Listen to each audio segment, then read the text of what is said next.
नमस्कार, मैं आपके साथ अंजना और आप देख रहे हैं बुलेट रिपोर्टर। आइए बढ़ते हैं आज की बड़ी खबर की ओर। नई गढ़ी थाना पर गंभीर आरोप, पीड़ित परिवार पर ही दर्ज हुई एफआईआर। मारपीट का वीडियो सामने आने के बाद भी आरोपी बेखौफ, पुलिस पर पक्षपात का आरोप।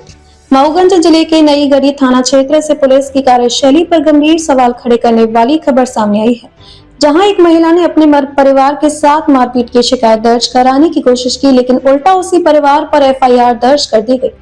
पीड़िता का आरोप है कि पुलिस ने ना तो उनकी बात सुनी, न ही उनके आवेदन को स्वीकार किया। इतना ही नहीं, मारपीट का वीडियो सबूत के तौर पर मौजूद होने के बावजूद आरोपियों पर कोई कार्रवाई नहीं की गई।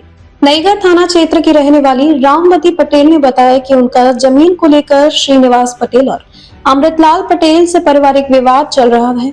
30 अक्टूबर को जब रामवती अपनी 2 बच्चियों और 14 वर्षीय बेटे के साथ खेत काटने गई, तभी दोनों आरोपी वहां पहुंचे और उनके साथ जमकर मारपीट की। पीड़िता के मुताबिक घटना का वीडियो भी मौजूद है, जिसमें दोनों आरोपी लाठी डंडों से बच्चों पर हमला करते नजर आ रहे हैं। लेकिन हैरानी की बात है कि जब पीड़ित परिवार शिकायत लेकर नई गढ़ी थाना पहुंचा तो पुलिस ने उनका आवेदन लेने से मना कर दिया और पूरे दिन थाने के बाहर बिठाए रखा। उल्टा उन्हीं पर एफआईआर दर्ज कर दी गई, जो घटना के समय मौके पर मौजूद तक नहीं थे। पीड़िता के पति प्राणनाथ पटेल उस वक्त घर पर थे और बेटा राजीव पटेल रीवा में अपनी ड्यूटी पर था, लेकिन पुलिस ने दोनों के खिलाफ भी केस दर्ज कर लिया है। इसके बाद थाना प्रभारी ने प्राणनाथ पटेल को धारा 151 के तहत गिरफ्तार कर न्यायालय में पेश किया, जहां से उन्हें 4 दिन के लिए जेल भेज दिया गया है। वहीं दूसरी ओर घटना के अगले ही दिन पीड़िता के घर में चोरी हो गई, जिसमें सोने चांदी के गहने और नकदी चोरी हो गई है। जब पीड़िता की बेटी शिकायत लेकर थाने पहुंची तो थाना प्रभारी ने उसे डांट कर भगा दिया। आखिरकार पीड़िता की बेटी ने पुलिस अधीक्षक कार्यालय पहुंचकर पूरी घटना की शिकायत दर्ज कराई। एसपी ने जांच कर कार्रवाई का आश्वासन तो दिया, लेकिन सवाल यह है कि जब वीडियो सबूत मौजूद है तो आरोपियों पर कार्रवाई क्यों नहीं? जिन लोगों का घटना से कोई संबंध नहीं, उन पर पुलिस ने मुकदमा क्यों दर्ज किया? और सबसे अहम, नई गढ़ी थाना प्रभारी के खिलाफ लगातार शिकायत होने के बावजूद अब तक कोई कार्रवाई क्यों नहीं हुई है? मऊगंज जिले में ये कोई पहला मामला नहीं है जब पुलिस की कार्यशैली पर सवाल उठे हैं। पीड़ित परिवार न्याय के लिए दर दर भटक रहा है, जबकि आरोपी खुलेआम घूम रहे हैं। अब देखना होगा कि पुलिस अधीक्षक के आश्वासन के बाद क्या पीड़िता को न्याय मिलेगा या फिर एक बार फिर न्याय व्यवस्था पर सवाल उठेंगे। प्राणनाथ पटेल के द्वारा आरोप लगाया गया है कि उनके घर में चोरी भी हुई और कुछ लोगों के द्वारा उनके साथ मारपीट भी की है, लेकिन 151 में उन्हें ही जेल भेज दिया गया। और इस संबंध में आज उन्होंने पुलिस अधीक्षक महोदय के समक्ष शिकायत भी प्रस्तुत किया है। पूरा मामला क्या है? इसमें ये जमीन विवाद का मामला है, जिसमें इनके ऊपर एक एक्सीडेंटल कायमी हुई थी, जिसमें इन्हें 151 में भेजा गया था। पर अभी उनकी बच्ची के द्वारा बताया गया है कि इनके यहाँ घर में चोरी हुई है, जिसके लिए तत्काल थाना प्रभारी को सूचित किया जा चुका है। इसमें तस्दीक करके वैधानिक कार्रवाई के लिए उन्हें निर्देशित किया। थाना प्रभारी पर आरोप लगाया गया है कि उनके द्वारा कल दिन भर बैठाया गया और कायमी नहीं की गई, यहाँ तक कि उनको थाने से भगा दिया गया। ऐसा उनके द्वारा शिकायत आज ही प्रस्तुत की गई है, तो उसमें वरिष्ठ अधिकारियों द्वारा जैसा निर्देश आएगा उसके परिपालन में उनकी जांच की जाएगी।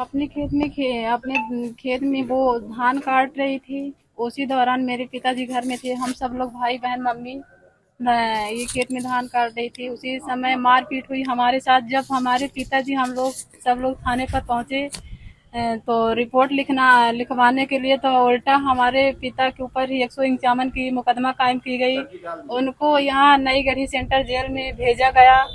और फिर जब हमारे घर में मम्मी थी तो मम्मी चली गई मामा के यहाँ, नानी जी हमारी खत्म हो गई तो वो वहाँ चली गई। अब घर में बची सिर्फ छोटा भाई और एक छोटी बहन और मैं थी।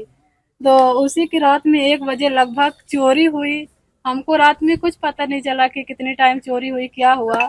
और फिर इधर जब सुबह हुई तो भैंस को गई खाना पीना देने, तो उधर से दीवार टूटी थी। फिर मैं कुछ गांव के लोग को दिखाई, वो सब लोग आए, बोले कि ताला मत तोड़ो, पहले 112 में कॉल करो। फिर मैंने 112 में कॉल किया। इसके बाद पुलिस आई, मौके पर जांच की। फिर मैंने गया 7 बजे थाने पर गई। 8 बजे वो आवेदन लिखवा कर थाने पे आवेदन दी। वहाँ पे आवेदन लेने से इनकार कर दिए, नहीं लिए। फिर मैं वहाँ पे पूरा दिन थाने पर रो के बिताई। पूरा दिन थाने पे बैठी थी, कुछ भी हमारी कार्रवाई नहीं हुई। 6 बजे मैं थाने से घर आई, इतना हुआ। फिर आपको धमकी भी मिली थी, आपने बताया? धमकी ये मिली थी कि हाँ, धमकी भी मिली थी कि अगर 181 में बार बार शिकायत करोगी तो महिला थाना में ले जाकर पिटवाऊंगी। आपने कब 181 किया था? अरे मैंने एक बहुत दिन हो गया, कम से कम 4-6 महीने हो गए। उधर ही बोला गया था कि बार बार शिकायत करती हो तो हम किसी बार ले जाकर महिला थाने में पिटवाऊंगी। किसने बोला था ऐसा? अब ये तो नहीं पता, मतलब स्टाफ दूसरा था थाने पे, ये अभी दूसरा स्टाफ हो गया है। जो मतलब पहले वाले स्टाफ से उसने बोला था। अब तक के लिए बस इतना ही, फिर मिलते हैं कुछ ऐसी ही बड़ी खबर के साथ। तब तक के लिए नमस्कार और देखते रहिए बुलेट रिपोर्टर। अगर आपको वीडियो पसंद आई हो तो लाइक करें व शेयर करें। ऐसे लेटेस्ट अपडेट पाने के लिए बेल आइकन प्रेस करना ना भूलें। अगर आप हमें फेसबुक या फिर इंस्टा के माध्यम से देख रहे हैं तो हमारे पेज को फॉलो जरूर करें। धन्यवाद। नए वीडियोस एवं ताज़ी खबरें मिलती रहें, इसके लिए हमारे चैनल को लाइक, शेयर और सब्सक्राइब करना ना भूलें।